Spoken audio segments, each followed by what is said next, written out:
games played across the North Lane tonight. Laura, I was just saying, what is a barn burner? What is a barn burner? Show you, Laura Lee. The high school girls section wrap up this week, but the boys are a bit behind as they wrap up their regular seasons this week.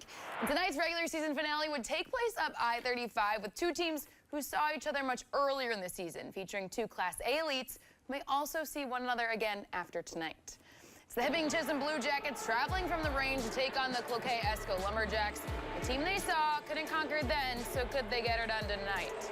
And it was looking like it early. Tate Swanson along the boards. He centers to Jackson Strukel walking down Main Street, and there it is. Strukel lighting the lamp for the first time in this meeting as the Blue Jackets take the first lead.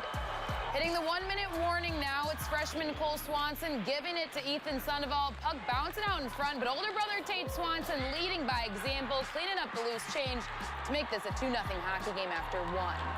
But this middle frame would read a different book. Hudson Snoozrod rips a shot on net, another bounce, another cleanup on aisle one, thanks to Nico Gentilini.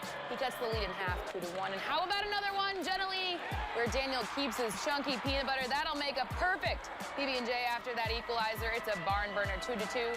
So with the swift start to the second, the bench boss of Aaron Jamnick calls timeout.